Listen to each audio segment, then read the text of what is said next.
The man in black is a modern Kung Fu instructor and is the next to come up against a Jiu-Jitsu representative. The Kung Fu stylist's only chance is to keep the distance and stay on his feet. If he goes to the ground, he becomes vulnerable. Using a kick as a distraction, Royce closes the distance. Knowing his opponent cannot escape, Royce patiently works on bringing him down to the ground. He's in no hurry.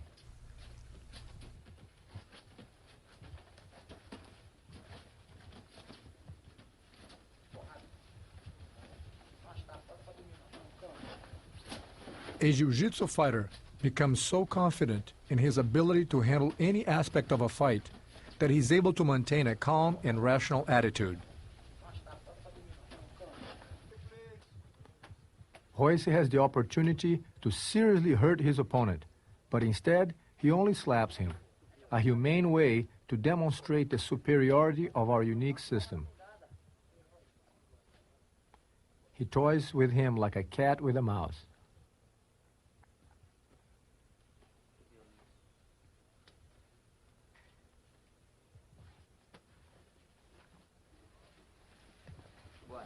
It is obvious that the Kung Fu man does not have the elements to avoid this embarrassing situation. Ref, step back, please.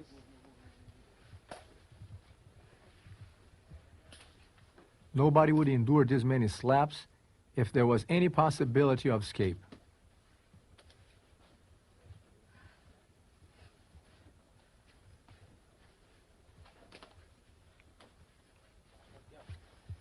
When he feels like ending the fight, Royce will turn his opponent over and set him up for a final choke.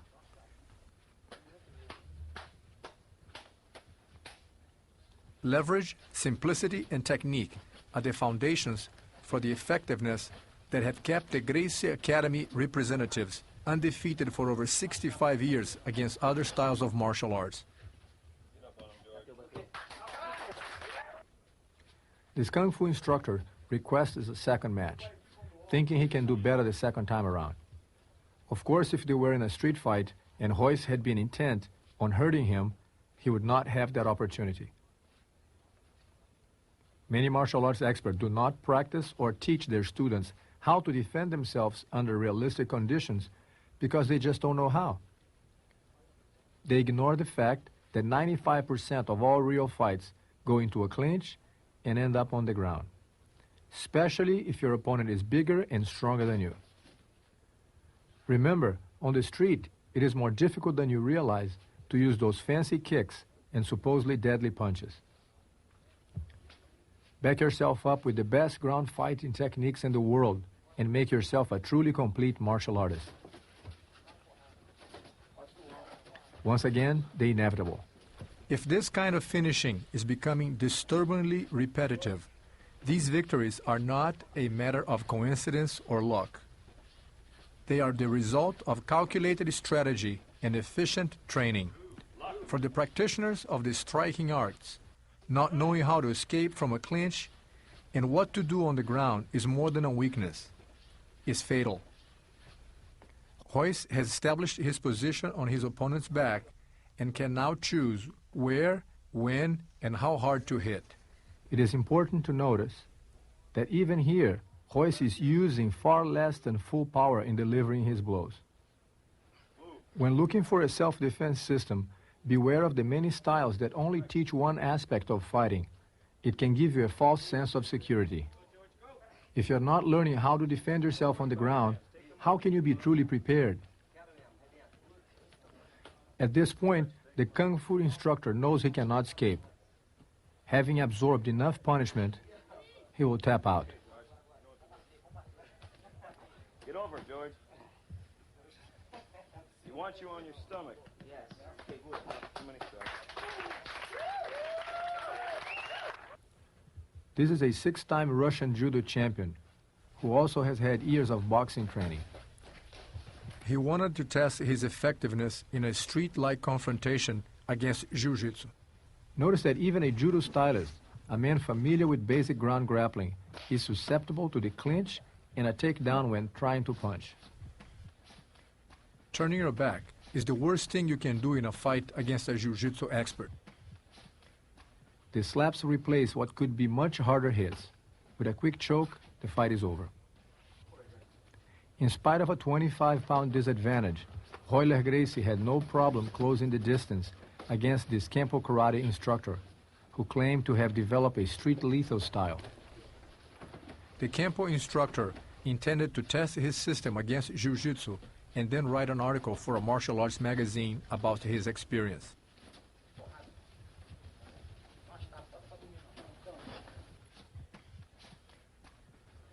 As you can see, the Kempo representative never had a chance. Once he was taken to the ground, he simply did not know what to do. A few hits, and he is reminded that limiting his training to only punching and kicking has left him completely defenseless against the painful reality of ground fighting. Unable to escape Rorion's ruthless attack, he submits.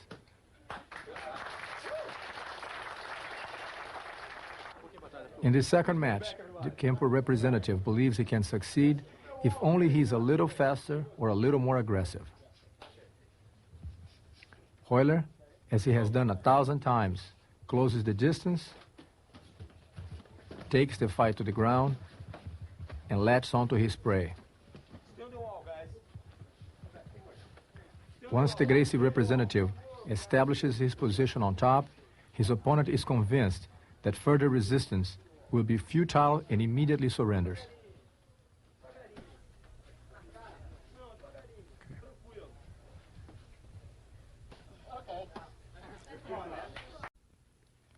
This Gung Fu expert, wearing yellow trunks, has 15 years of training and claimed to be undefeated. At 180 pounds, he had a 15-pound advantage over my brother Rorion. The Gung Fu man will rely on strikes in order to avoid going to the ground. It is almost impossible for a person trained primarily in punches and kicks to avoid being wrapped up and taken down by a jiu-jitsu practitioner. Rorion is determined to close the gap and take the fight to the ground. As they go to the ground, he grabs Rorion by the neck. Rorion will establish his position before getting his neck out of the hold. He repeatedly hits his opponent on the ribs, forcing the Gung Fu man to let go.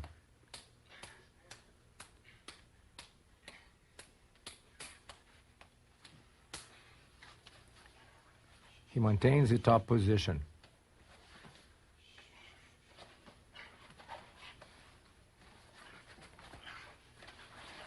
The leg work of the Gung Fu representative reveals that he is not knowledgeable in the intricacies of grappling. Rorion is taking the time to study the situation and ride the opponent.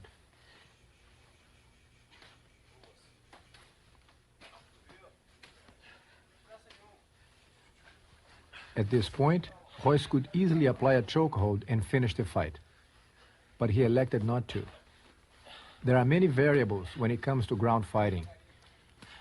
Through a systematic, step-by-step approach, we have organized it into a science. The opponent is obviously in good shape.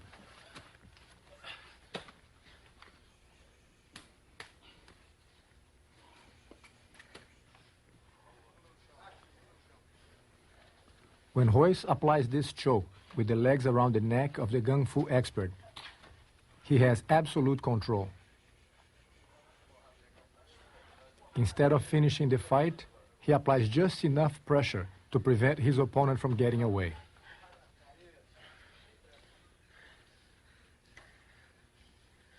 He can take his time and chooses where to hit. The Kung Fu representative is totally helpless. Not only he's running out of air, but he cannot stop the blows. It's a terrifying feeling.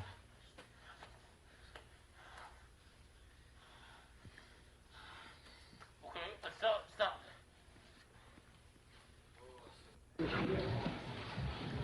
In this next confrontation, I spar with another Hapkido instructor.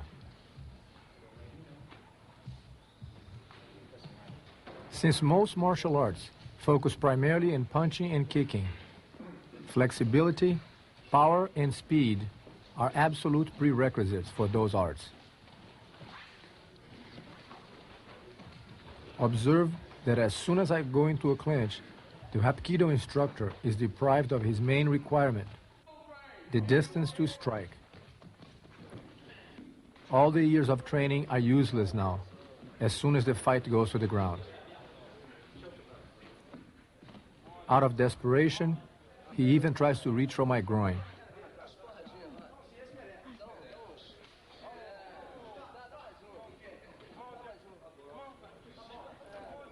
As he feels the pressure on the choke increasing around his neck, he briefly struggles, then taps out.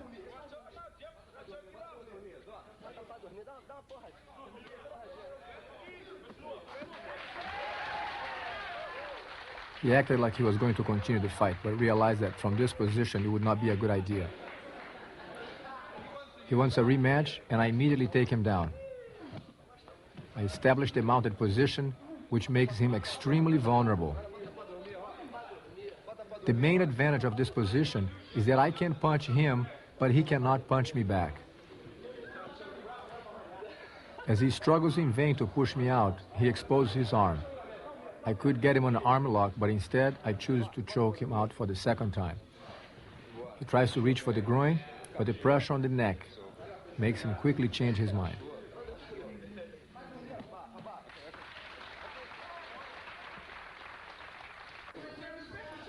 Still not convinced, he asked for a third match. His opponent is having a difficult time comprehending that his strikes are not as effective as he thought. It is hard for him to accept the painful reality that all his years of training may be in vain.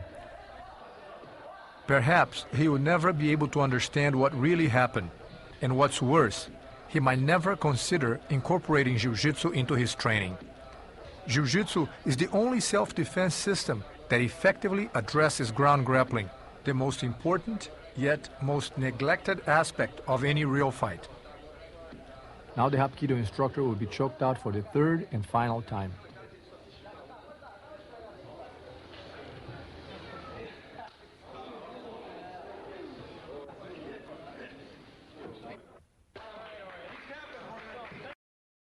The man wearing the red shirt is a Hapkido instructor who wants to test his style against the effectiveness of Jiu-Jitsu. While he looks for the right distance to strike, I keep myself safely out of reach.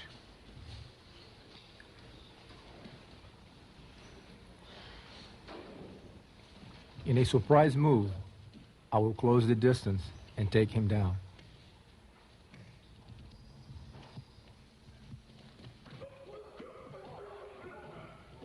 My opponent is unfamiliar with ground fighting, and he no longer has the angle or the distance to be effective with his strikes. As he struggles to get me out, I establish myself on the top mounted position. A couple of hits is all I need to bring panic into the scene.